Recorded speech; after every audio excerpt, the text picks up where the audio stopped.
Hey, folks, and welcome to a brand new episode of All Queued Up, your review podcast tied to streaming services like Netflix, Amazon Prime, HBO Max, Disney Plus, yada yada yada, etc., etc., etc. I'm your host, Greg Dietz. With me always is my Don Fisher. How's your week been? Really good week. Really good week. Good. Yeah. Uh, got my Halloween costume in. Oh, what are you going as? Or is that a Uh, surprise you want to hit everybody with? oh no, I don't care to talk about it. I got a Viking warrior dress. Nice. Yeah, it's very warm and heavy, high quality material. I got it on HalloweenCostumes.com and tried it on yesterday, and it fits wonderfully. I got it in some great fall/winter boots to go with it that are also, perfect for the season. Brown leather boots, so they're really nice. Got those, awesome. Uh, so yeah, looking forward to that because honestly, it'll be my first time dressing up as anything for Halloween in many years. The last time I dressed up as anything was 20 years ago when I was Silent Bob. Um, It'll definitely be Obviously, that your first in that regard as Maya. yes, absolutely. And let's see, had D&D this week, which was fun. Yeah, Uh, you know, not as many combat as encounters as I would have hoped for. that's the dice said otherwise. That's why. Yeah, we were in our one campaign. We were playing on this one uh, stretch of a journey. There was a journey that the party had to get from point A to point B, and you can play it multiple ways, but there are random encounters, uh, and it's like a 750-mile journey, so it's designed to take about 50 to 60 days, depending on weather conditions, things like that. And I roll for those randomly, and out of the 12 possible scripted encounters, they went through these are 12 possible scripted and then 4 mandatory encounters. So out of 16 possible, they went through 12 of them, but only 4 of them were combat related, which was kind of frustrating. But there was a lot of exposition and a lot of role play involved, and some setting up of some That's other things. that's something that I think kind of bugs me a little bit about the other players in the group is that one of them isn't the world's biggest fan of roleplay, Yeah, and then the other one, he just wants to play D&D, so he doesn't care. I mean, I'd also bring up the other one, um, the son of one of them, yeah, but that he's so stinking new to the game, and he really enjoyed the combat stuff that I don't think he's quite there yet, but that's fine. yeah, I just wish, because I really enjoy the role play stuff like that. That's I kind of talked to you about that. That's what got me interested in D&D, was playing as a different character and solving problems while talking them out and things like that, and playing within a character. Like one of the scenarios that we got into was um, a, uh, a gnome comes up to my character and wants a picture of my family that I keep in my let's say breast pocket. Fuck it. Um, and he wants to buy it from me. I don't want to sell it. I'm never going to sell it. It's my character's family. He wants to, that's personal to him. And we wake up the next day and the picture's gone. So we then go find that gnome, and we talk to him. He doesn't have it. So then I didn't know where to find the thing. One of our other players, he's a human paladin, and he has a spell called locate item, and so he turned that on essentially.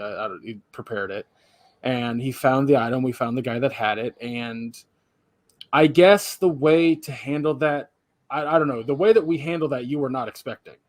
No, it was fucking awesome.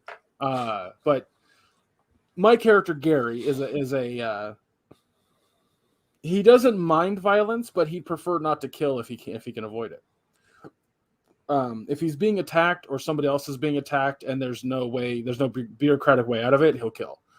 But in this scenario, he doesn't want to kill that guy, but he's so mad that he doesn't care what Marge, my buddy, what Marge does, and Marge went and fucking cut off his hand. Was like, that's what you get for stealing. I'm like, okay. And then cast fucking divine or searing smite on his fucking weapon to cauterize the bloody stump. Yeah. And then the whole tossing in the you might want to get that looked at was pretty great. But yeah, the thing I was gonna say is I really enjoy the role play parts. Like the week before we went on this journey where we were in that town, that was fun. I enjoyed that. He not as much. He didn't enjoy it as much. He's like, I always want to get into at least one combat encounter. I will say this though, Maya, we need combat encounters that are a little bit more engaging. Yeah, that one, sadly. It just seems like we're killing everything in like a fucking round, and we're like, oh my god. Yeah, the one that we had, unfortunately, it was, that's the risk you take with pre-scripted encounters, which I could have modified it, but I just ran it the way it was. But we're getting to a point now where combat's going to be a lot more frequent. That's good. Yeah, because of the journey that journey does take up a big stretch of that part of that campaign. Thankfully, we were able to get through it in less than 2 full sessions. Yeah. Now, if you'll think back, I don't know how many of the sessions you missed because you're playing through this a second time. Sort of a second time. But you missed a lot of the first one. Right. Because I was busy with work and shit like that. So, how much of that do you remember? Is this the same journey with the frogs? Oh no, you haven't even got that. That's a different. That happens later. I don't remember any of this then. Well, that's the thing. You missed several sessions because it took us 4 sessions to get through that. Wow. Holy shit. I actually do need to talk to the guy that's taking like really extensive notes and have him send me pictures of what he has so I can jot it down, because I have not been taking notes for a few weeks. Like I'll take very minor notes, but he's like writing everything down. Which is good because that has helped you out. Oh yeah. Well, I should be taking notes, but I just I write slower, so by the time I finish the note, like people have said things and they didn't hear it, so. But it is what it is. But yeah. That's pretty much my week in a nutshell. Had another round of laser hair removal Monday.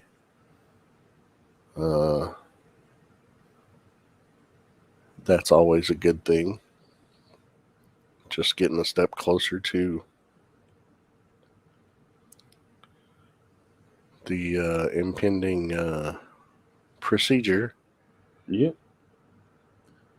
Which I go for consultation in 3 more months. The wait seems forever. But hey. Yeah. But yeah, that's that, and I discovered, oh my god, trans people on Twitter are the horniest fucking people on the planet. Oh yeah. Wow. Our friend Michelle, who's also trans, she would message me with like the horniest shit that she would find, or like stories of other trans people, and I'm just like, y'all are like, did you just find a community of horny trans? And she's like, no, this is a lot of the. I was like, wow, wowzers. Yeah, and you know, because you can see when your friends like things on Twitter, and I see a lot of stuff that she likes, and you know, I've followed a few of the people just because of, you know, a voice on the platform and what have you. Right. But as a result, just scrolling through and seeing what they in turn like, and I'm just like, oh my fucking god, these people are horny as fuck. You know, as long as they're doing it safe, who cares, right? Exactly, exactly. But yeah, so how's your week been?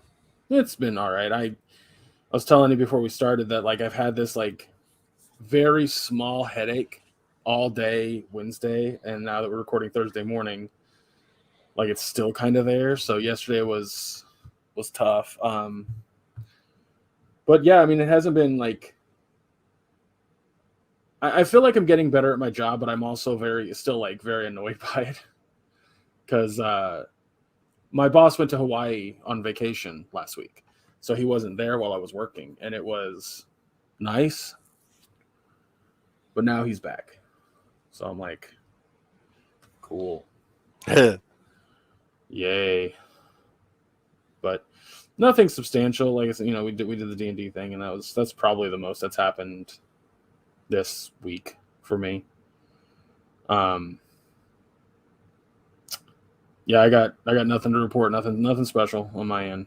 So that's that. I know that I'm excited about Overwatch next week, so I'll be able to talk about that at least.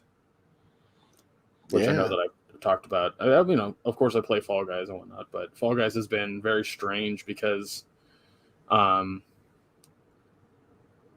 it's so they did an event here last a week ago. No, yeah, about a week ago. Um, there's okay, a little bit of backstory. If you don't know who Hatsune Miku is a what's called a Vocaloid. It is an animated pop star. Think gorillas, but pop music. But what makes a Vocaloid different than, let's say, gorillas is that all the music done via a Vocaloid is all done in a computer. Every bit of it. The music, the voice, everything done in the computer. That's not the case with gorillas. Gorillas has like a full band. You know, they swap people out all the fucking time because they can. Um, Generally speaking, have mostly the same people, but you know how it is. But yeah, Vocaloid is just that. It's all digital, 100%. But she's a pop star and she's extremely popular, especially in Japan. Um, with that being said, uh, Fall Guys had a little collaboration with her, where she had a skin in the Fame Pass, which is basically the same thing as a Battle Pass. And she had a purchasable skin in the store, plus an emote, which I actually have equipped. But I have equipped because people find it annoying, and I'm like, yes, I'm going to use it all the time then, because I don't find it as annoying as you do. So go fuck yourself. Um, uh, but what they did was for this event, it's you had 10 days, which is insanely long for an event, to accomplish 10 tasks or 10 objectives. I got those done in an hour. I'm not even kidding. Like maybe a little bit more than an hour, but I got them done pretty quick. And Oh yeah, because we were talking about that, and you said there's a new event. I was like, yep, already done it. yeah, it was super easy. That's what kills me, that it's fucking 5 days, like, or 10 days. I mean, Yeah, because most events are 3 to 4. yeah. But what makes it even worse in the fact that it's 5 days or 10 days long, I keep saying five, that it's 10 days long, is they've changed the maps. They've updated them to have leaks and glow sticks all over the map. The glow sticks look like fucking lightsabers, and the leaks look like fucking onions, but that's besides the point. Or green onions, I should say. Spring onions, whatever. But anyway, they're all over the maps and you can collect them. But I'm already done. So now I have to play this. Now I have to play the game for a remainder of 9 days with all this shit all over the map. And they've limited the number of maps that come in and out because there's only a number of maps that have those things on them. So now the game gets stagnant because we don't have enough variety. And it's the weirdest fucking choice that they did that. Instead of having its own game style, own game type that you play to collect this shit, they were like, we're going to make the regular modes changed. And it's just like, don't do this again. This is a really bad choice. Or make it shorter, at least. Yeah. There's an event coming up that I'm kind of looking forward to. That's I told you about yesterday, Tuesday. That's going to make it like super. It's a very hard challenge for a pretty cool skin. Did I show you the skin? You did. Yeah, it's like a space pirate. Yeah. But yeah, it's like you have to win every game type, it looks like. But yeah, it's just it's a developer making a very strange choice with their game, which I've done. I've been there so many fucking times, it's not even funny. Oh, there was a leaked limited time event coming out later this month, Maya. Or later in October. The game type Sweet Thieves is having a new map being added to the game. Oh. It's all Halloween based. Oh, hoo-hoo. And you have to carry eyes to the goal. Like they look like little eyeballs. Instead of candies, they look like eyeballs. Yep. I thought they were going to be pumpkins, but I'll take eyeballs. But the whole map looks Halloween themed, and it has like a new music added to it. So, well, that's cool. And I like Sweet Thieves quite a bit, so I'm okay with this. But yeah, I spent some time this morning playing the Tiptoe tournament. Yeah, not the world's biggest fan of that one. I can do the fucking the one that's out right now, the Rhinos one. I can do that one pretty well. I won like 5 or 6 crowns this morning doing Tiptoe tournament. They have an event today. It's more of an objective event than it is like, well, I guess not objective event. It's a I don't know what to call it because it's in the objectives tab, but it's not in the event tab. Oh, it's like a shard event. Like you get a bunch of shards for completing things. Yeah, it's basically just keep playing fucking rounds and rounds, and they've got it like staggered in increments of. I think the top one is like play 150 rounds, and I've already got like 40 some, almost 50 rounds in just this morning. So it's probably what I'll do later this afternoon is play that some more. Oh, I did the math on something. I forgot. I don't know why I just now remembered this. So you know how you can do a tier skip in the Fame Pass? Yeah, but I've never done it. But yes, I'm aware. I don't do it either. It's a fucking waste of money. Just play the fucking game. Why ruin a reason to play the game? You know what I mean? Mm-hmm. But I did the math, and if you wanted to tier skip after buying the Battle Pass the Fame Pass for $10, it would cost you almost $2,000 to Fame skip all the way to 200. Jesus. Mm-hmm. Because it's 100 show bucks per skip. But if you do like 30 at one time, you get a small discount. So I think it's how many show bucks was that? It was like $50 worth of show bucks to do 30 levels or some shit like that. That's ridiculous. And so yeah, I was like, I tried to do the math. I'm probably wrong, but anyway, yeah, it's not cheap to fucking Fame. But that's Epic for you. That's Epic Games. They make all their games free to play and then microtransaction the shit out of them. Like we got word yesterday from a leak that we're gonna have an entire He-Man skin pack. Nice. Probably 2 different ones. So we're getting a lot of shit with that too. We're getting 6 skins, 1 emote, 6 nameplates, 3 patterns, 1 celebration, and 7 nicknames. And it's going to come with an event where you're going to have to collect the power swords or the ram staff. Yep. So the emote is this.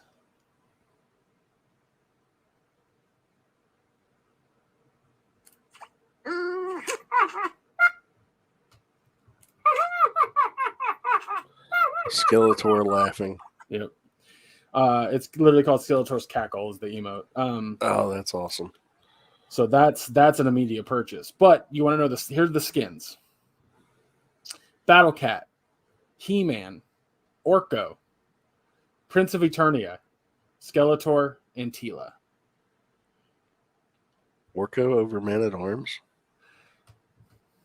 You know, sometimes these developers make these strangest choices with skin packs. I mean, don't get me wrong. I love that Orko's there, and I want so bad for Orko to be floating.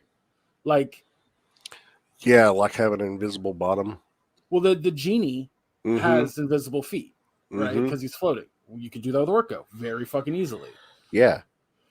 So I need that in my life, and I'd love to have a whole squad of Orkos. That'd be hilarious. Or just like a whole crew of Prince of Eternia, just Prince Adam, with the fucking bowl cut, and like the entire time I just play the song from that meme. Yeah. Hey, what's going on? Yeah. So okay, here now that's what he leaked yesterday. This guy leaked that yesterday. Here's the other leak he has: a Doctor Who cosmetics pack. There are 3 skins, 1 emote, 3 nameplates, and 3 nicknames. The emote is the sonic screwdriver, which makes perfect fucking sense. Here's what that looks like. Oops, hold on.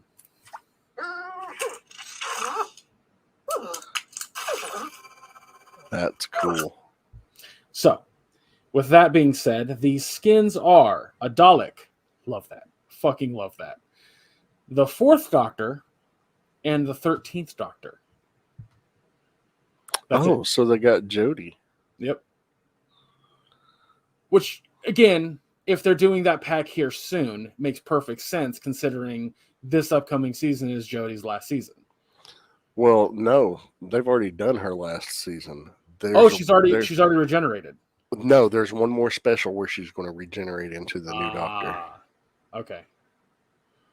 I mean, you have to keep in mind, Mediatonic is a British company, and like Doctor Who is arguably their biggest sci-fi franchise. Doctor Who to Britain is like Gundam to Japan. Yeah. Star Wars to the U.S. But yeah, so Letterkenny to Canada. Ew. Yeah. So the reason I mentioned this is because, like I said, one of the cosmetics is a Dalek, and I need in my life 4 or 3 other players to be dressing as the Dalek, and we just go around the map eliminating people.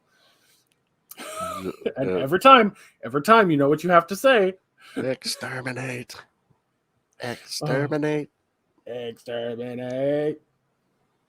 Oh man, I'm so fucking excited about those 2 packs. Need to get caught up on Doctor Who. Yeah, I really fucking do too. So, oh shit. Oh, on the 25th, he leaked. He leaked more about the fucking Eternia event, is what it's called. Okay, hang on. Wow. So, Masters of the Universe Cross Fall Guys. A live event has been confirmed and will include a collection event. A bunch of new strings were also added to this update. So let's see here.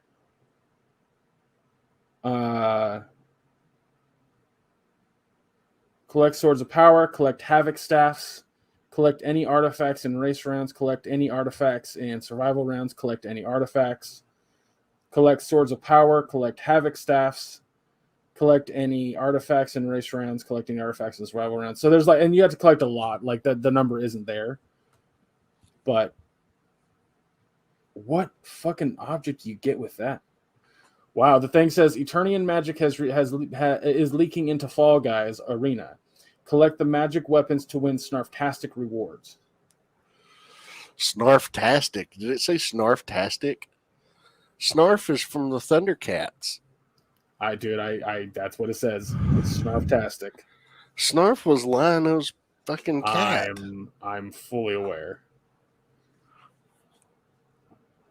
I read it verbatim. So, the power of Bean Skull resides in the Fall Guys arena. Collect the magic weapons in all our main shows to help save Eternia and win a hero's reward. Something is stirring in the magical lands of Eternia. It's our He-Man special event. Help stem the flow of magic and earn a hero's reward. Hurry and collect the magic weapons in all our main shows before time runs out. Help save Eternia and earn a hero's reward. You have the power to head on over to the store page and pick up some exclusive Masters of the Universe cosmetic bumbles, Snarftastic.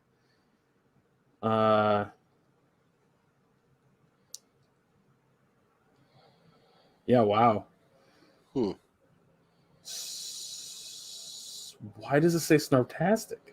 I don't know. That's like, are they going to have an upcoming Thundercats thing too? One can hope.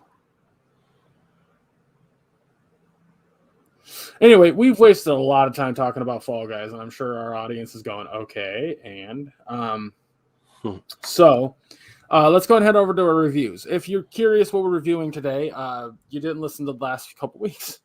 We're going to be reviewing episode 5 of Rings of Power, episode 6 of House of the Dragon, episode 7 of She-Hulk, and episode 4 of Andor. We're going to start it off on Rings of Power, episode 5. Yes. What was that? I went to close an app and I didn't realize the audio was still up, so that's on me.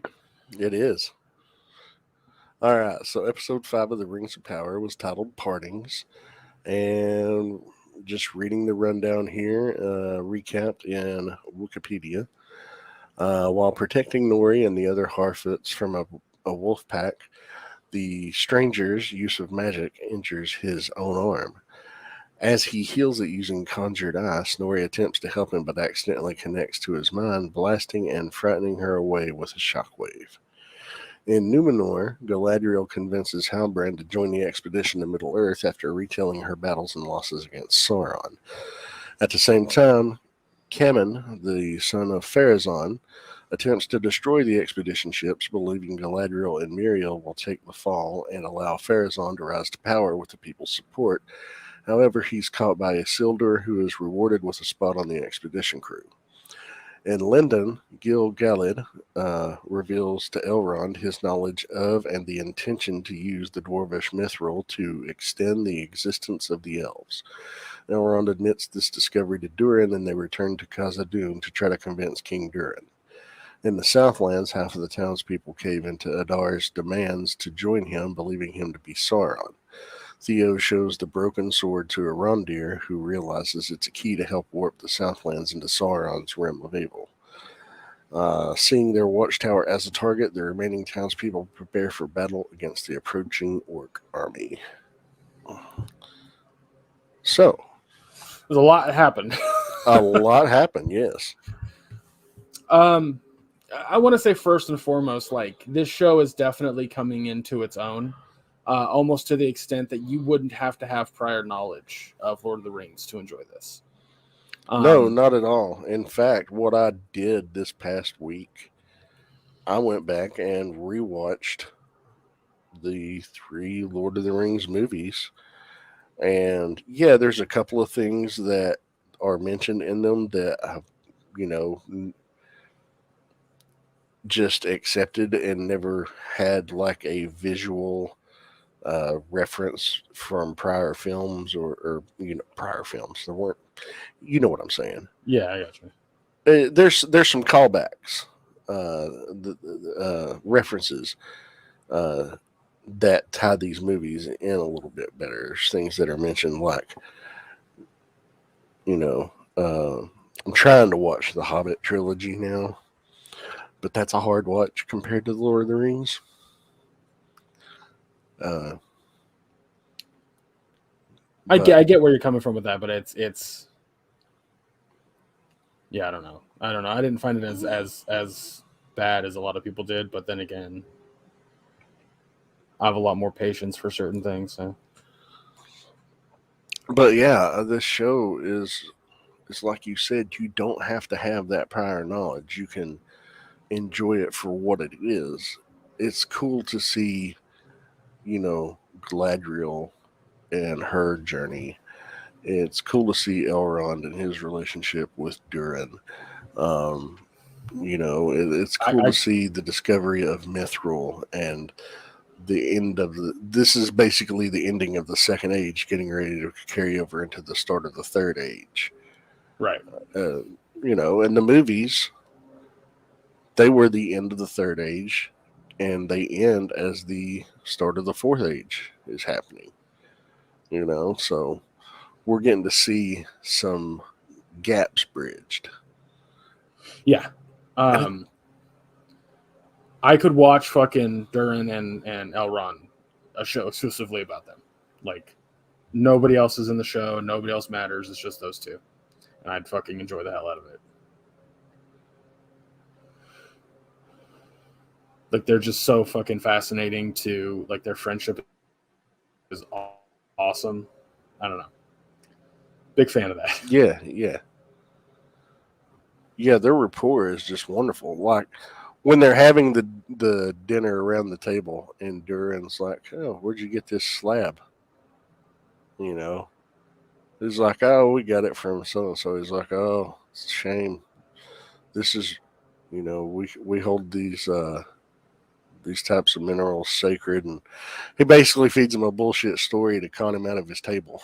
I like 100% knew it was bullshit when he started saying it, but like, are the elves going to believe him? But it was like whether or not they believe him it doesn't matter because they're trying to keep this pact because they need Mithril. So it's just I fucking do love it.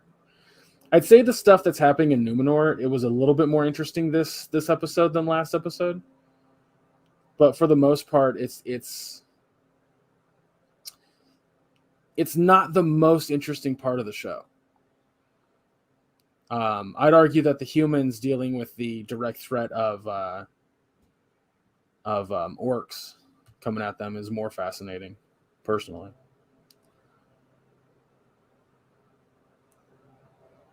Dead air. Sorry. You all right over there? Yeah, yeah, I'm fine. I, what I find you know, I think the least interesting aspect, in my opinion, so far has been the people of the Southlands at the Watchtower. You know, and the whole Adar, who he is. I don't think he's Sauron, Oh no, I don't either. Not by any stretch of the imagination. No, it doesn't make any sense. but Personally.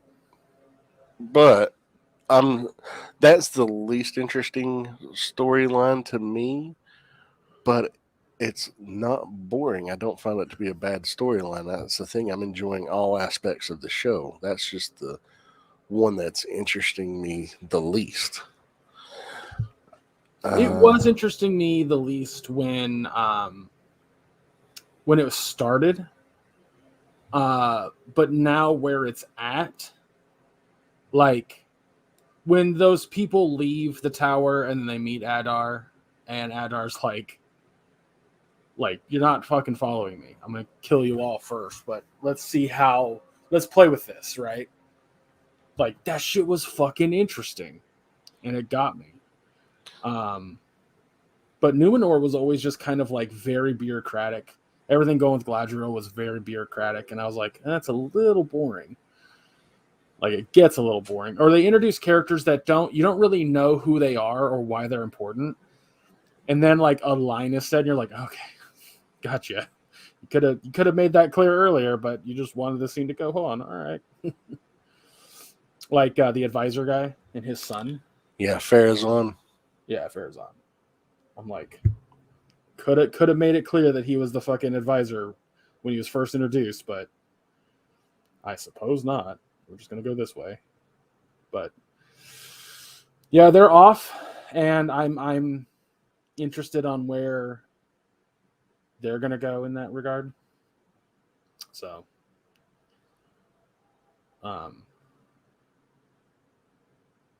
yeah, I'm trying to think of what else happens in the episode that we can touch on. Because by far, my favorite thing is Elrond and Durin. Yeah, By a country mile. I'm enjoying the shit out of them. well, the Harfoots. We could talk about them. I was going to say, who were those 3 people that showed up at the impact crater from the stranger landing? Do you think they are like a cult trying to find Sauron? Not Sauron, but Saruman, maybe something like that. I don't know. I'm hoping that we see more of that, though, in the next upcoming episode to give us a little more context and maybe a glimpse into who they might be. It was very curious. Yeah. Like it. Yeah, we got very little of them, but I think that's the point. We're not meant to know who they are yet.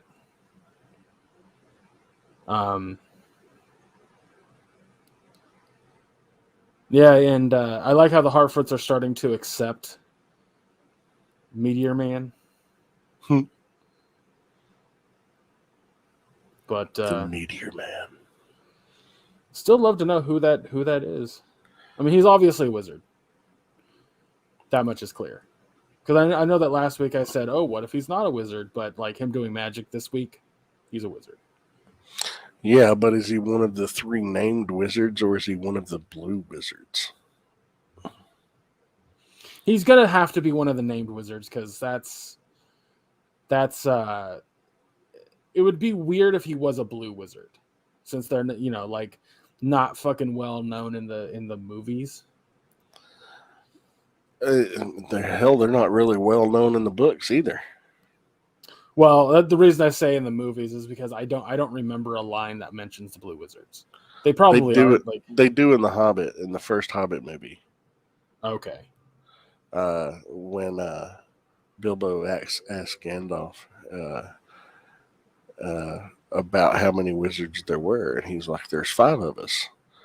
There's Saruman, the head of our order. There's me. There's Radagast the Brown, and there's the 2 blue wizards, but I don't remember their names." And then Bilbo says, "So this Radagast, is he a great wizard, or is he more like you?" He is.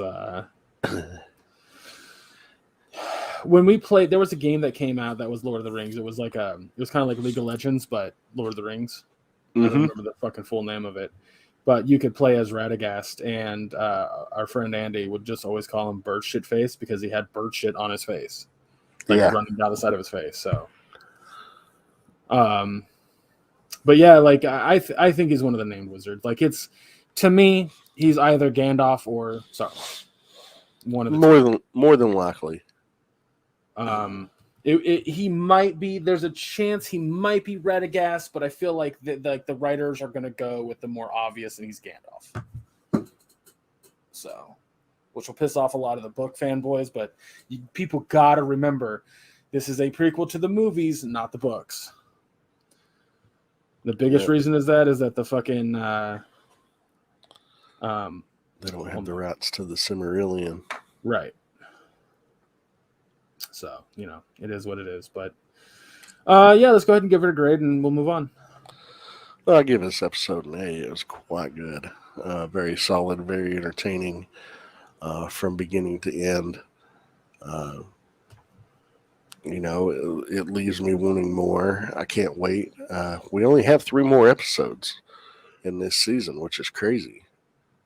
Um, because Oh yeah, it's only 8. there's a there's a lot of moving parts. Um, A lot. and to fit in these episodes, but they're doing it well. They're structuring it well. It's well paced, beautifully shot, wonderfully acted. It's consistent. It seems to be getting better with each entry. Uh, and I highly recommend it.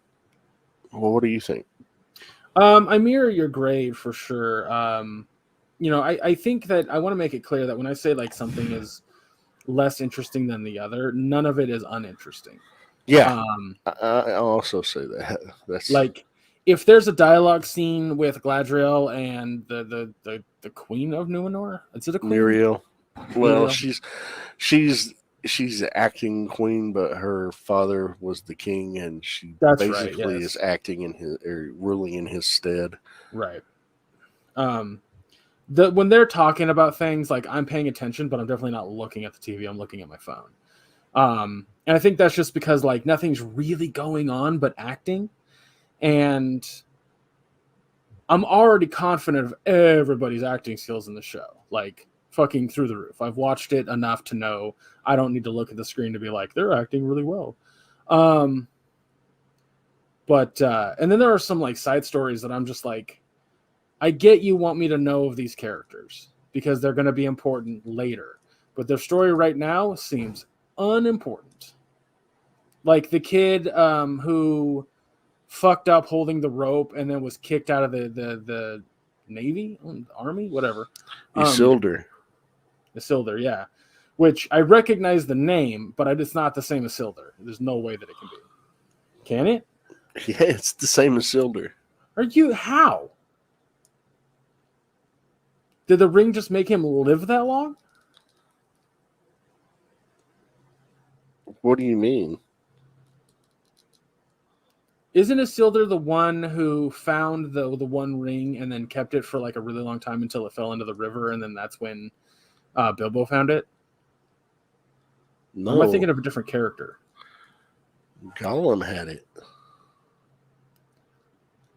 Not Bilbo. I'm sorry. Isildur was the one who actually Yeah, cuts Bilbo. the. Isildur is the one who cuts the ring off of Sauron's hand, and uh, he and Elrond go into the fires of Mount Doom, and Right. Elrond is telling them to cast it into the fire. Right. Isildur says no, and he keeps it for himself. Here's my question. This show takes place a couple thousand years before the Fellowship. So my Mm-hmm. question is how many years between Fellowship and Sauron's hand getting cut off? Like how many years between those? 3,000. Okay. Um, Okay. So and Isildur drops it into the river, and then Gollum finds it later, like yeah, millennia of the year later. yeah, like 2,500 years later, because Gollum has it for roughly 500 years. Okay, got it. Understood. Boy, that timeline was not sunk into my head. I was like, "There's no way that's the same Isildur. That's got to be like Isildur's grandfather or some shit." And then the one we see in the movies is okay. No, that tracks. That fits. Got it. Well, that makes things a little bit more important for the character.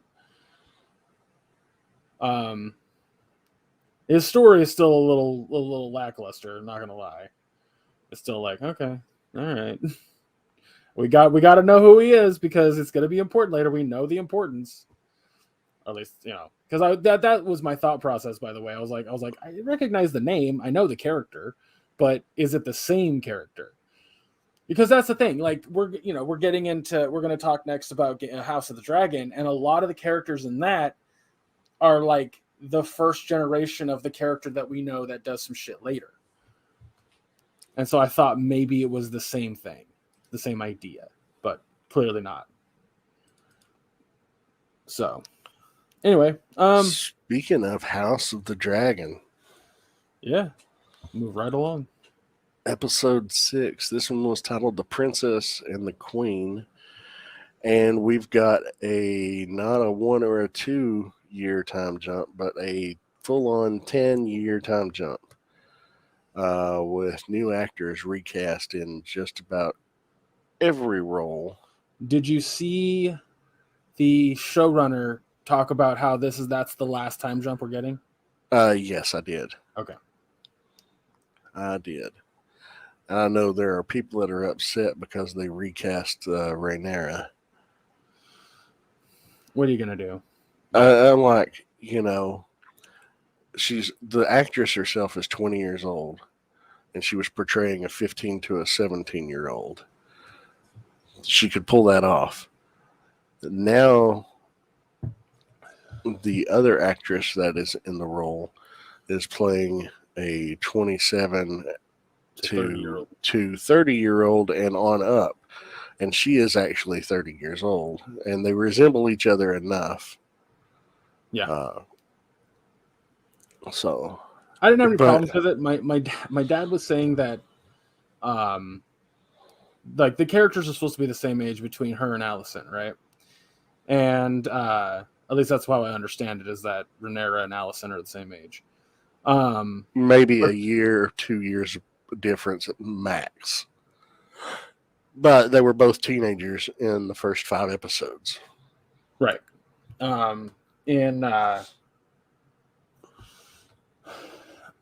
Apparently, the age difference between the actress who plays Alicent and the actress who plays Rhaenyra in this episode is a 7-year difference, age-wise. But the woman that plays Alicent is older than the woman that plays Rhaenyra. Mm-hmm. But when you look at them, Rhaenyra looks more aged than Alicent. And I think that that's intentional. Yeah, I think so too. Because I believe that Rhaenyra's life is a lot more stressful than Alicent's. Mm-hmm.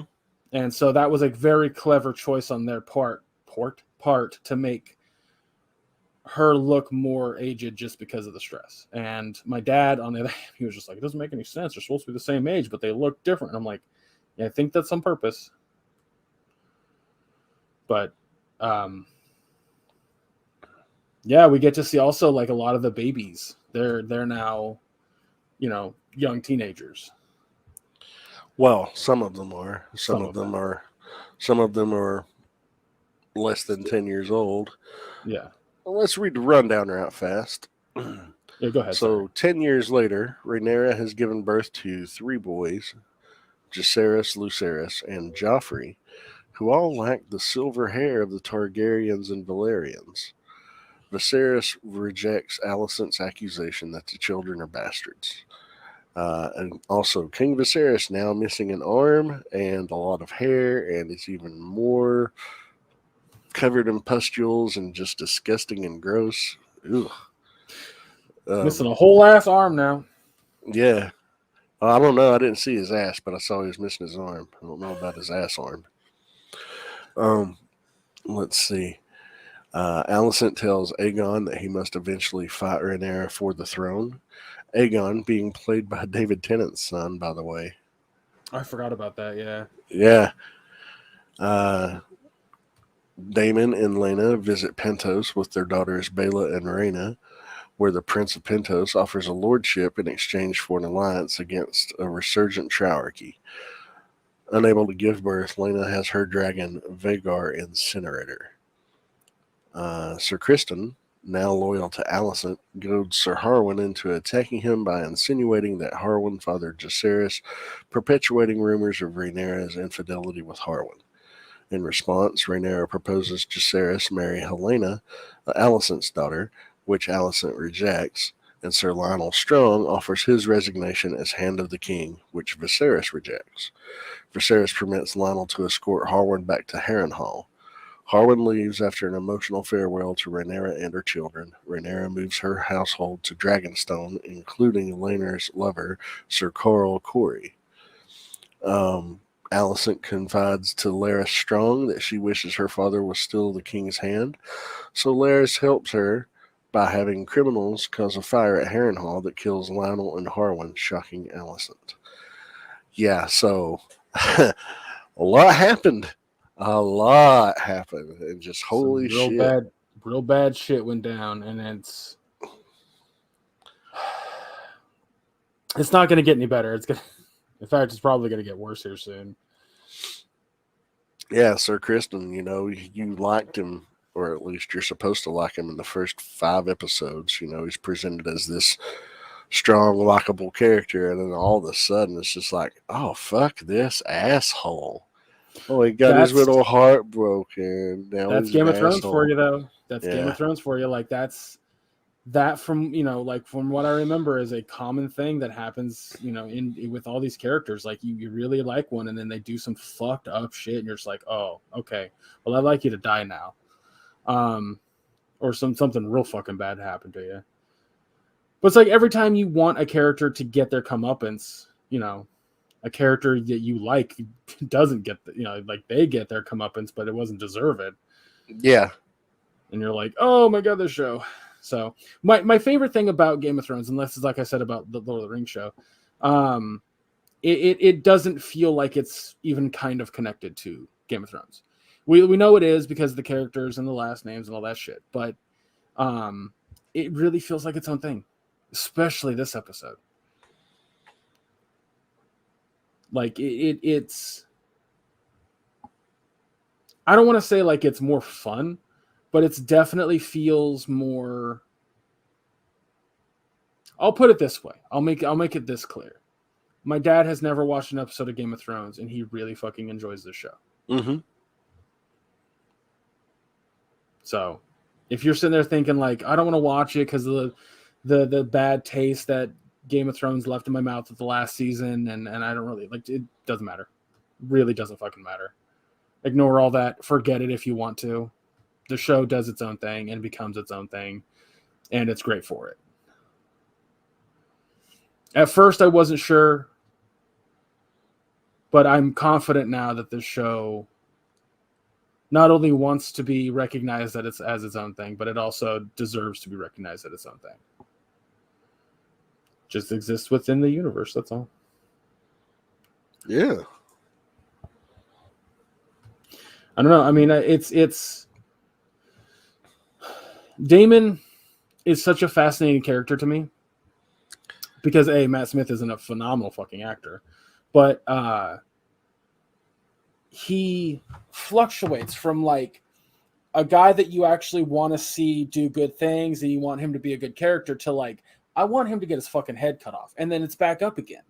This episode was back up. Like I didn't want bad things for Damon in this episode. Like last episode, sure, he was an absolute piece of shit. But, like when his wife, I don't remember her name, fucking Dracarys herself. Lena. I felt bad for Damon. Like, that's not what he wanted. So I don't know if you agree with me on that, but well, I wanted to see. I'm interested to see where his story is going. Oh, absolutely. Because he's obviously in the past 10 years had a fall from grace, and his wife was commenting how they were travelers, and didn't even want to entertain this offer of land and titles, and he seems to be considering it, but he's also, it appears he's holds one daughter in very high esteem because she has her own dragon and she can command it. But his other daughter he's very neglectful and almost resentful of because she doesn't have a dragon yet. Right. And it's just like she's almost an afterthought. So I'm interested to see, and he's got this obsession. He's poring over books and maps and, what have you. He's not obsessed with, well, you are the prince and the former heir to the throne, and now you're not. He doesn't seem to be obsessed with that anymore. I think one of the things in regards to that was we got to see what kind of character he can be, but now we're going to get to see what kind of character he is. And I mean that in the context of we know this is the last time jump, right? Mm-hmm. Or at least significant time jump, I should say. We might have like a month time jump at the most, but that's not enough to change an entire character. Yeah. We saw what he was over 2 years. Then we did a fucking 10-year time jump, and he was a different person, which people are. People change within 10 years. They become, whatever. So my fascination is like, does he still have those conquering things in his brain? Or is he going to become more of an ally? Like, I'm super fucking fascinated with that. But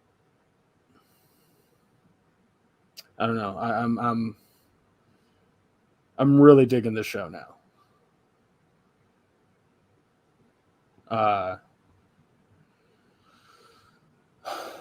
Trying to think of other characters. Do you think we're going to get the death of the king at the end of the season, or earlier than that? I think it's going to happen. It's going to happen. I just don't know when it's going to happen. It's probably, looking at the names of the episodes, the next one's titled Driftmark. Then there's Lord of the Tides. Then there's the Green Council. And then the last episode for the season is called The Black Queen. Ooh. That last episode title sounds awesome. Sounds very foreboding, and it sounds yeah.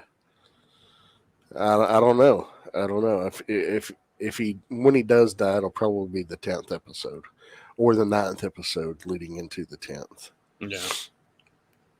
The Green Council, that seems to allude to the High Towers, because green is their call to war. The color of their banner, the call to war. So, it's interesting to see where this stuff's going. I know Allison, I liked her early on, and I definitely don't like her now. I don't know that I dislike her, but I'm definitely in the mindset of, like, she's definitely playing the Game of Thrones.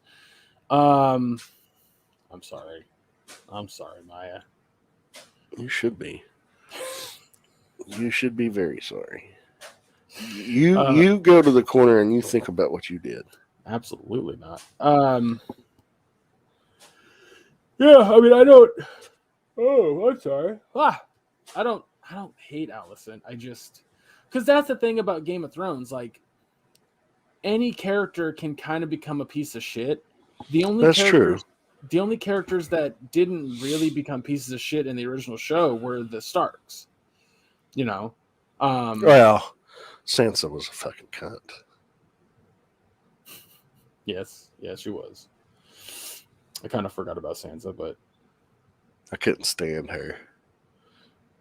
But I think Allison, being much, much older and kind of seeing everything from the seat of royalty, where that wasn't the case when she was younger, she understands how the game has to be played. She understands what is required in the seat of power. And so I can't fault her for that. No, I can still dislike her for it, though. I mean, yeah, I suppose so, but Anyway, let's give the episode a grade and let's move on. We still got 2 more things to talk about. I know. What grade would you give it? I'm going to give it a solid A. Fascinated all the way through. Even the scenes where it was just 2 characters talking in somewhat code, like between Rhaenyra and her husband, who I can't remember his name. Lenore, yeah. Like that scene, I was like, yes, this is so interesting. It's just so fascinating. So I can't, there's no faults in the show from this episode. We get a proper, like, I guess, villain, you could say, at the end of the episode. So like, I'm for this shit. Like, I have zero idea what's going to happen next. And I love that. Like, I hate when shows telegraph things, and this show is not telegraphing a fucking thing, and I have no idea what's coming next. So I'm very excited for the next episode. And again, I want to make it as crystal clear to anybody listening to this podcast who has not watched this show yet. Like, check it out. Honestly, it is genuinely good. It's not, if you're worried about it because of the bad taste in your mouth, don't worry. Do not worry. Not only does this show become its own story, but it has zero connection to the original one. And this show is filmed differently than that one too. Like, it has different cuts and different, like, directorial styles. Like, don't sleep on it. You'll regret it if you sleep on it. Yeah, yeah. What about you? Oh, I give it an A. Solid fucking entry. Little bit of new characters. Like, I don't remember. I'd have to go back and watch the other episodes. I'm sure he was mentioned. I just don't remember him. Harwin Strong in prior episodes. But it's obvious that he and Rhaenyra had children together. And now he's no more. It's intriguing and it's fascinating to watch to see how everything develops and how the relationships between everything develop, between everybody, how they're evolving and devolving. It's fascinating stuff to watch, and I'm in it. In fact, I know I mentioned this last week, but it makes me want to go back and watch the original series again. Which, not to see how they tie together, because obviously they're not going to tie together like directly in that sense of, oh, well, it's just more to see if their personal curiosity to see what references are relevant, that kind of thing, pick up on some lore. I know this is its own separate thing, but I'm sure there's something there. There's got to be some connective tissue there somewhere. I was going to say, I remember a lot of, like, names. Like, I remember Aegon. I remember, like, Joffrey was named after a Targaryen, which is weird, considering that it was a Lannister. No. Baratheon and a Lannister kid. Technically a full Lannister kid, but you know what I mean. They didn't know that. Well, 2 of them knew it. Anyway, so there's a lot of that I remember, but outside of that, like, this is so divorced. Yeah. So divorced from the original show. So, but yeah, if you watch it again, let me know. I don't have the fucking time or energy to. But all right, yeah, let's move on. Let's move on to Andor. Andor episode 4. Yeah. So this one starts out with Cassian and what's his name? Stellan Skarsgård. Skarsgård is the actor. Luthen. Luthen, that's right. Yeah. Yeah, there's not a write-up in Wikipedia on this one for some reason. I'm pulling up the the very brief one on IMDb real quick since I'm Okay. already here. The episode is called Aldhani. Aldani. Wow, the synopsis is real short. Out of options, Cassian is recruited for a dangerous mission to infiltrate an Imperial garrison. That talks about only him. Yeah. Because there are other characters that I like, dude. Okay, first and foremost, the fucking officer that fucked up in like that. I don't remember the group that he's on, or the. It's like a police. The Preox Morlana Authority. That's right, Preox Morlana. That character, fucking follow him the whole season. Make another show if you have to. Cyril Karn, the one that his superior told him, sweep this under the rug. It was they picked a fight, they got killed, sweep it under the rug, and he's like opening up that investigation into it anyway. That fucked him so hard, and I want his character's journey. Like, Andor's fucking fascinating, and now Stellan Skarsgård's character, fucking fascinating. I think Stellan's character is going to get killed. Oh yeah, I think absolutely. He's gonna die. But like that officer, you know, we see him just absolutely defeated and dejected, and he doesn't know what to think, and he has to go back and live with his mom because the Imperial fucking security, the ISB, Imperial Security Bureau. Yeah, I think it was. Is now up his fucking asshole so high he can't make a move without being seen. Is he going to join the rebels? Is he going to be a defector? Oh, I can't wait. Yeah. It's fascinating to see because, you know, I mean, we're seeing the earliest days of the rebellion, you know, coming together. You know, we see it. We see a bit of it in Rogue One, and we see how in Rogue One there are factions of the rebellion that are splintered. They aren't all on the same page yet. You know, by Return of the Jedi, they're all on the same page. Well, this is the early days, and they mention the factions in this episode, talking about Saw Gerrera's faction, talking about 3 others were mentioned, and I don't remember what names they were. But we see Mon Mothma in this for the first time. When was the last time we saw her? Was it Revenge of the Sith? Well, Rogue One. No. She was in Rogue One. Okay. I was gonna say, like, I was like, no, we saw her, like, obviously in continuity wise, the last place we see her is Return of the Jedi. But no, I was talking about when, it's Rogue One. So anyway, moving on. But in this, you know, we see her go to an art gallery of an art dealer.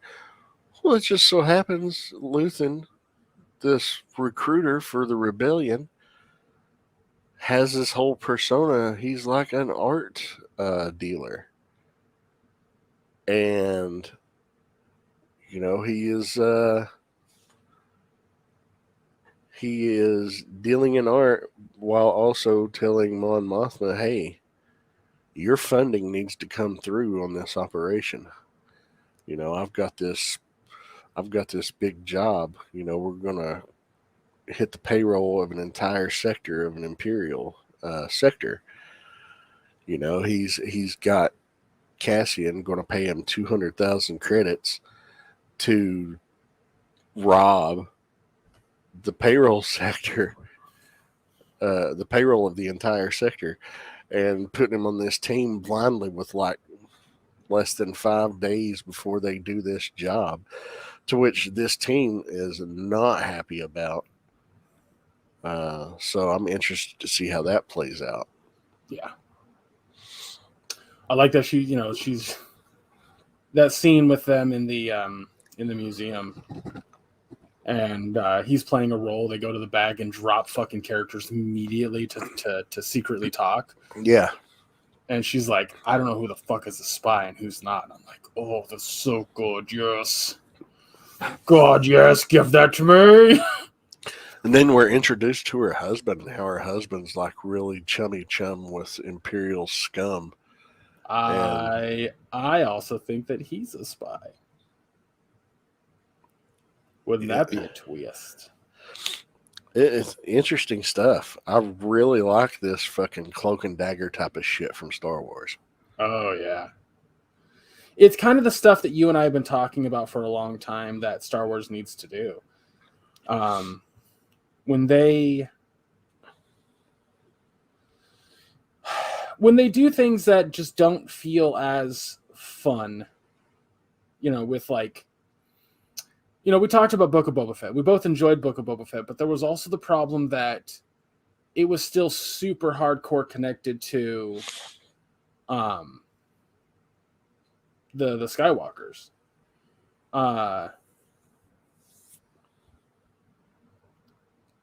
at least the Skywalker saga. It was still hardcore, connected to that. And the biggest problem that Book of Boba Fett had was its ending, or at least close to its ending, by having an entire episode 1 of season 3 of The Mandalorian. What makes Andor feel so special is it in the middle of the Skywalker saga? Yes. But is it a whole bunch of new characters we've never met before with entirely new angles in order to take a story and these characters through? Yes. And this is what you and I have been wanting for a long time. Mm-hmm. So I'm so in love with this fucking show. It's not like this episode gets an A+. Oh, yeah. Yeah. It's very good. It's very good. I'm really, really enjoying it. Like I said, this whole cloak and dagger shit, just fucking, I really dig it. And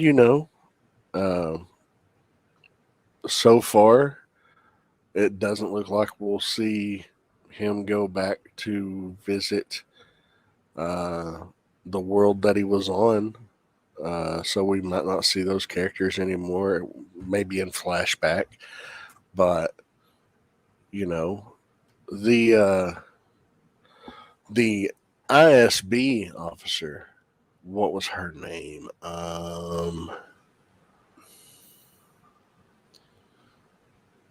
Miro?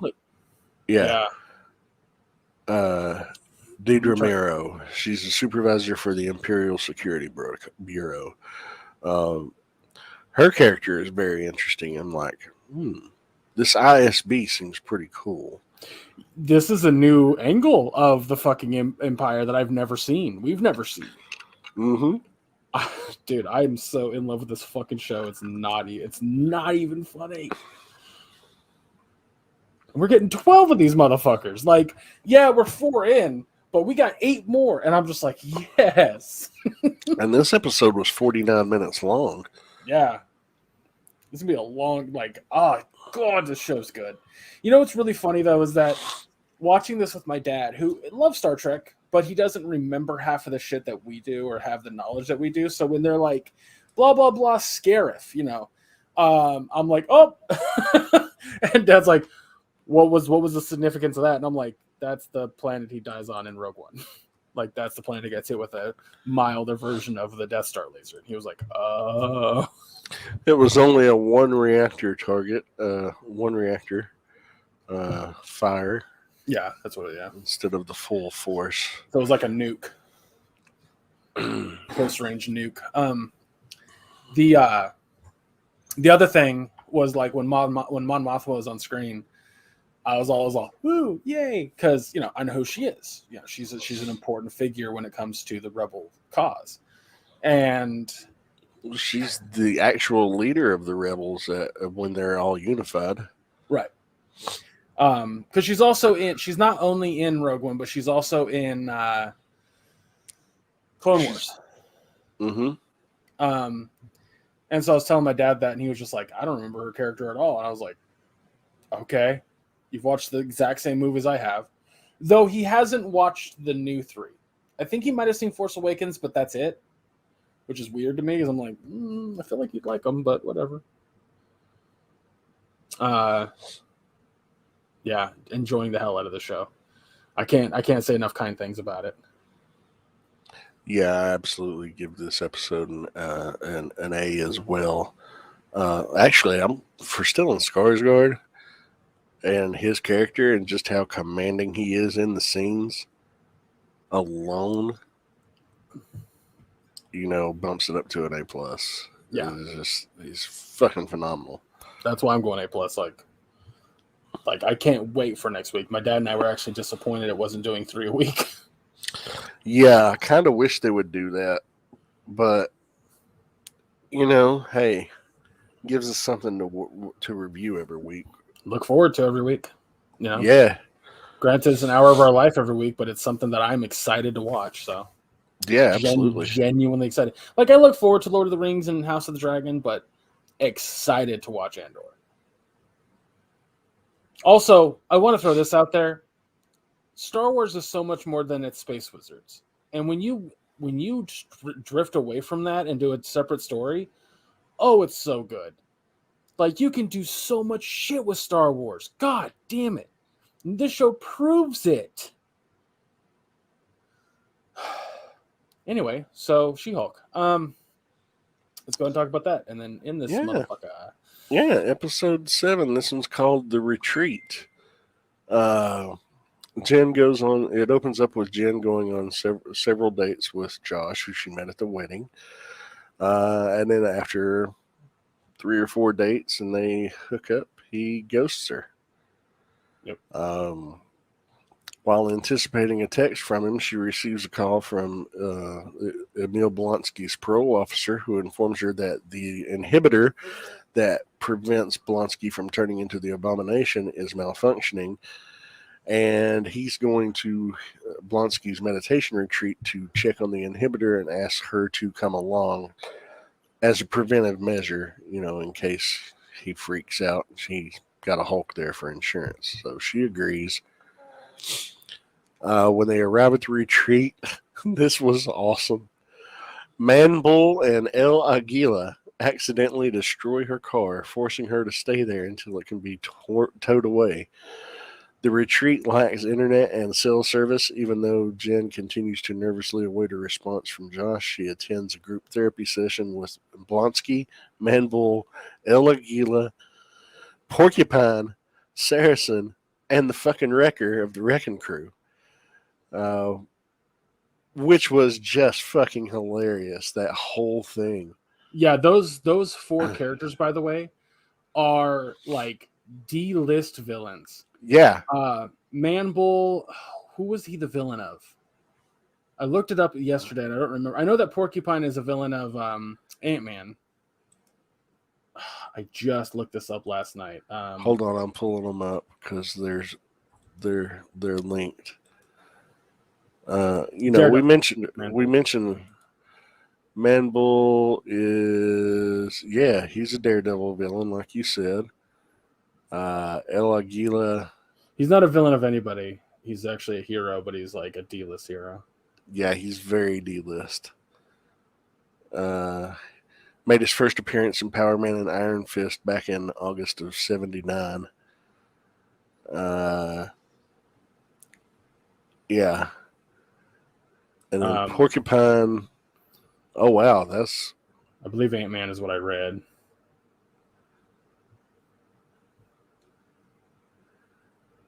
First appearance was Tales to Astonish in '63.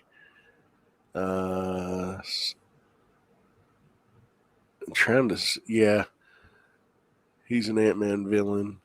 And then Saracen is a villain of the Punisher.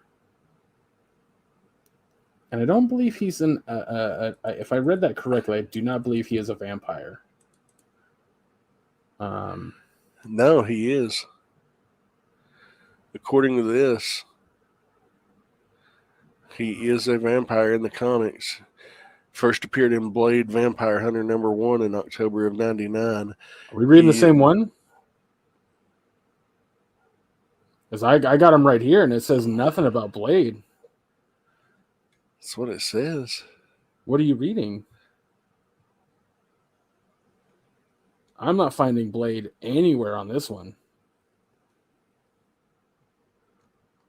I'm seeing Punisher like 80 times. Yeah, that's what I'm looking at. Zarison was introduced in Punisher number 2, or Volume 2, 22 to 23, appeared in Punisher War Journal, as well as Punisher Volume 2, 47 to 48, the Punisher War Journal 33, and then the character was killed off in a one-shot comic, The Punisher Empty Quarter, though a version of him from an alternate universe was later featured in Exiles Volume 1, number 99. Yeah, there's two different ones. I'm looking at the vampire version. There's what two There's different two. ones? There's two Saracens. There's Musafar Lambert, which is the one you just read about, and then there's one just simply known as Saracen. He's an ancient. He's one of the vampires who are considered some of the oldest known bloodsuckers in existence. Hid underneath the Vatican for many years before he was awoken to summon the Reaper demon. That's the version that they are using in the show. Are we sure about that? That's what this is claiming anyway.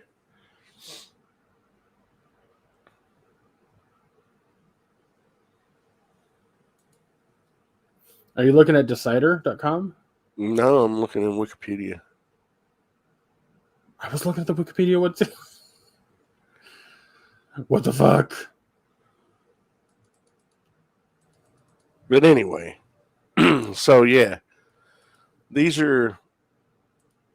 I mean, it makes sense because he thinks he's a vampire, so it would go with the Blade aspect, which I thought that at first, but then I'm reading that thing about a different character. So yeah, I mean, I'm not disagreeing that Blade would make more fucking sense or that it is from Blade. Like the outfit of the character in the show to the one of the mercenary that fought Punisher looks the same. Yeah. Because he looks way the vampire one looks way different than the one in the movie or the show. But yeah, that whole group therapy session was quite entertaining. Oh, it's fucking hilarious. This whole episode was genuinely really funny, and I really enjoyed it because I think a lot of people miss the fact that this show is about Jen's journey. Yeah. You know, her coming to terms with the fact that she is a Hulk and that she has these powers that can mean different things. And her entire breakthrough of like when she talks about like the cool kid that you hung out with in school who had all the friends who everyone knew and everyone loved, and you're just kind of there and you always kind of wanted to become them. And she's like, I have that ability. I can become that cool person, but also become Jen. Mm-hmm. And then all of them helping her realize that that's the same person and that she doesn't have to abide by other people's standards. It's just like that breakthrough was so cool. That's what I love about this show. They give a shit about characterization of Jen versus just having her be a superhero. And I think a lot of people aren't understanding that. Choose not to understand that. Yeah. Loudly refusing to understand it. But that's, you know, I think it's important to keep in mind not everything that Marvel or Disney puts out in general is going to be for you. Yeah. It's just not. Like, I'm very excited about Hocus Pocus 2, which comes out tomorrow. You have no interest. I've never seen the original. I have no nostalgia for the original. I have no desire to see the new one. I just don't give a shit. But that's that. And there's nothing wrong with that. There are people that are excited about it. I'm happy for them. Good. I hope it's good for them. I hope they enjoy it. But, you know, I'll be busy doing something else. Yeah. And that's fine. Don't waste your time on things you're not interested. Don't waste your time on a show that you're not enjoying. Like, just don't. Like, you know who She-Hulk is, and when she reappears, you're not going to be surprised and going, "Who the fuck is this?" You know, that's the most important thing that you need to take from these shows. I'm thoroughly enjoying it because I'm a big fan of She-Hulk to be. Well, no, I wouldn't say big, but I'm a fan of She-Hulk to begin with. And like, I think I said this on the podcast already, but like, my brother and I would read comics growing up, and he was a huge fan of Thor and Hulk. And I just didn't really enjoy those. I enjoyed street level heroes. Like, I like the Hulk and I like Thor, but my favorite heroes are street level. You know, the Spider-Man, the Daredevil, the Luke Cage, the you know, like that list of heroes. Those were my go-tos. And when I found out that there was a superhero that was basically a lawyer, but differently than Daredevil, I was like, I need to read this shit. And it was funny. It was fun. And this show is probably the most comic book accurate too, which is hilarious to me that so many people are disliking it. And I'm like, do you want it to not be comic book accurate, or do you want it to be comic book accurate? You guys got to make up your minds. So, I don't want to give them any more talk time. I want to talk about the show because it's so good.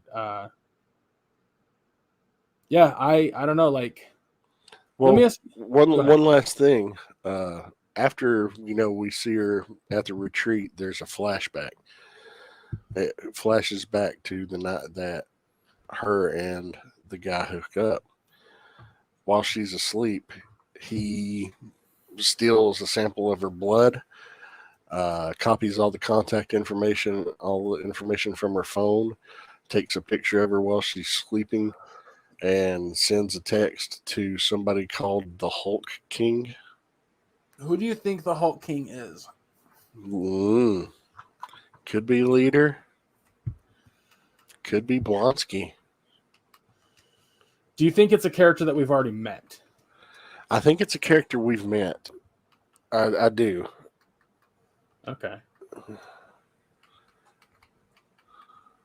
Yeah, I don't know.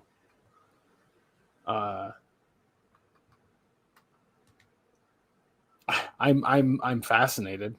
Like, I know of the Intelligentsia from the comics and stuff. You know, that's the group that the leader's a part of, but also so are a ton of other characters. So, to what extent is the Intelligentsia involved? Yeah. So, but like I said, the other important part of this episode is that, it's a breakthrough for Jen. It helped her character. She's, we got 2 more episodes in the season, and we know that she's going to come into her own, embracing the She-Hulk persona. We see her getting to that point. So, but I do love how the show goes. So it's a character journey, right? It's fun in that regard. It's funny and it's kind of quirky, and you go like, this is neat. You got some really outlandishly funny moments of like, hold on, like, have we seen this guy before? Let's do a previously on for him. That shit was so fucking funny. Yeah. And then we get like real stakes with the Intelligentsia. And I do love how they built the Intelligentsia for the MCU being a group of fucking like incels on the fucking internet. They're basically 4chan incels. That's great. Do that. Make fun of them. Directly laugh at their fucking face.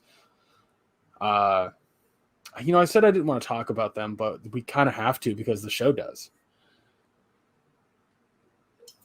Well, we don't have to talk about them anymore. We just mentioned them.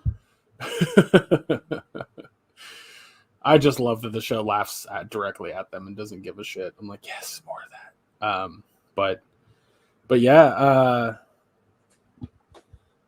I don't know. I'm gonna give this episode an A. Like, I thoroughly enjoyed it. I don't think I there was much that I didn't love about it. I don't know. Like, yeah.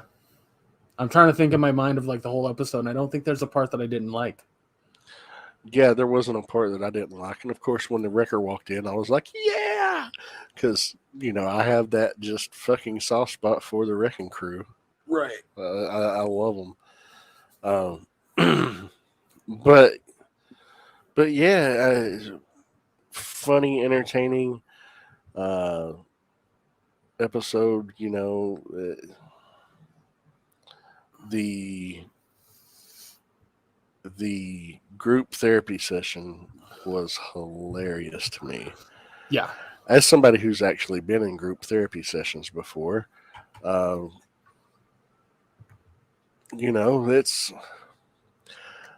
there are those very uncomfortable moments, especially when you're new to them. But you can have those breakthrough moments too with the assistance of others. So it's cool to see that. But yeah, I'm enjoying the show. Really excited for the last two episodes. Hopefully, um, continues to stay strong, and I think it will. But Kind of what I kind of like want to see for the last two episodes is this next episode be like Matt comes to LA because he knows the intelligentsia is there and he's done a bunch of research, and then they capture the guy, right? They capture the leader of the intelligentsia, but then the last episode is almost entirely a court case of Matt versus Jen. It's kind of what I want to see, like, because that, again, I think I've told you this, like, one of my favorite comic books is where Jen has to defend Steve Rogers because someone's accusing him of, or suing him for the damages he sustained in World War II or some shit like that, and Matt is the prosecutor. But it turns out, like, both were hired by Steve Rogers because he knew that they would find the truth. Love that comic. There's almost no superheroing in that comic. So, what I want. But we'll see. We'll see if we get that. I'm down with whatever they give us because the show is very well written, very funny. It's just fun. It's a good time. It's lighthearted, which, like, Miss Marvel was lighthearted in the beginning. Then it got deep. Real deep. Yeah. But I don't think we're getting that deep with She-Hulk. So, but maybe we will. Who knows? I mean, there are the death threats and things like that. I mean, that's pretty dark. Yeah. They're giving her death threats just because she's a woman. And it's like, no, it's like Twitter. Not like is. Well, yeah, I think that's gonna do it for us this week, guys. It's the same thing next week. We got trying to pull up my notes here. Got Rings of Power episode 6, House of the Dragon episode 7, She-Hulk episode 8, and Andor episode 5. And all 4 of them I'm looking forward to. Excited about Andor. I guess I'm excited about She-Hulk, but I'm excited about all 4 of them. It's hard to say excited about House of Dragon and Rings of Power. Like, very much looking forward to. Gonna watch when it comes out day 1. Like, after work tomorrow, I'm gonna watch Rings of Power, and then after work Sunday, I'm gonna watch House of the Dragon, and then I stay up until midnight to watch Andor and She-Hulk. So, I look forward to all of them, but like genuinely excited. That's reserved for Andor, I think, at this point. But that's just me. I don't know. I get that. Great stuff. Yeah, you're missing out if you're not watching any of these shows right now. You really, really are. A personal opinion. And again, I want to make this as clear as I can. If you're not enjoying any of these shows, stop watching them. Just because Maya and I are really enjoying all 4 of these shows doesn't mean you have to or that you're going to. I have a rule, personally. If I'm not reviewing something for the podcast, And I make that clear because there's been a lot of shows for this podcast that we reviewed that I would not have continued after my rule. That's the power of three, or the rule of three. So the rule of three in comedy is that you only tell the same joke 3 times. You have 2 callbacks to one joke. Or you do 3 parts, or you do 3 characters. It's the rule of 3. It works. And you can use this with everything else. For video games, play a game for 3 hours. If it's not doing it for you, drop it. Comic books. If in 3 issues you aren't hooked, drop it. A book, a novel, 3 chapters. It's not kicking for you, drop it. TV show, 3 episodes. If it's not kicking for you, drop it. This rule doesn't really work for movies. So I usually go with the half an hour rule for movies. If in the first half an hour you're not loving it, you're not interested to see where it goes, drop it. So that's what I'm saying. If you've watched 3 episodes of She-Hulk and you're like, this sucks, stop watching it. What the fuck are you doing with your life? I go the same with fucking Andor or Rings of Power, and all of them have 3 episodes now. So, that is what it is. Anyway, yeah, so we got those 4 coming next week. Make sure you follow us on all socials below. That's where you'll know if we add anything. I doubt we will because there's nothing really coming up that we're going to put in the show. But I might try to do like a video review of Hocus Pocus too. We'll see. But yeah, check out the Teespring store. If you're looking for some fall and winter gear, you can find that there. It'll have our faces on them, have our logo on them. You can sport that around. Also, if you're looking for a discount code, that's still there. What's the discount code, Maya? Capital AQU15. There you go, 15% off. So that's always in the notes. Always. Every episode. That's our little for you. But yeah, so go check that out. All the proceeds go directly into the podcast, as I've said every week. Like we put that into any costs that this show gives that we have to put into the show. Also, we have a live video podcast over on the YouTube channel. So go check that out. Link is also below. Next week on October 5th and every following Wednesday, Maya and I will be doing a 3 to 4 hour Jackbox stream over on my personal Twitch channel, j.r.r. Geek. Because on October 20th, the new Jackbox Party Pack 9 comes out, and we kind of want to have some fun leading up to it and then play that and check that out. I think, Jackbox is always a good time. That's how Maya and I became good friends, was me streaming Jackbox over time. So we want to get back into that. And since I have Wednesdays off, I figure, 3 p.m. start time, Pacific time. That's 6 p.m. for East Coasters. So you're getting off work. You want to chill for a bit, have a beer, come hang out with us. And you can play along. You can play along on your phone. Just go to jackbox.tv, sign in, and Bob's your uncle. But yeah, so again, that'll be every Wednesday leading up to Jackbox Party Pack 9. We'll make an ad for that so you can see it and whatever. So, but that's it for my notes. Maya, where can folks find you? You can find me on Facebook under my name, Maya Dawn Fisher. It's a public profile. Also linked to that Facebook page are my Instagram and Twitter pages. So if you want to follow me on either of those, you can. And that's all the places you can find me. What about you, Greg? You can follow me on all socials under j.r.r. Geek. You can also find my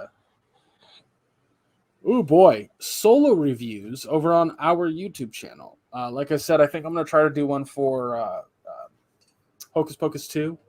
The other thing I want to do on our YouTube channel is that once we start streaming Jackbox, I'm going to download the videos off of the streams and then do kind of like a highlight reel. I think that'll be fun, so you can check that out weekly. But yeah, that'll be on our YouTube channel. That's it. That's all we got. Guys, thank you so much. Again, remember next week, Andor, She-Hulk, Rings of Power, and House of the Dragon. Good Lord, we have 4 shows that we're reviewing at one time right now. Thank you, every service. Always remember, fuck the GOP, fuck the NRA. Donate and help where you can. We'll see you next week. Take care, everybody.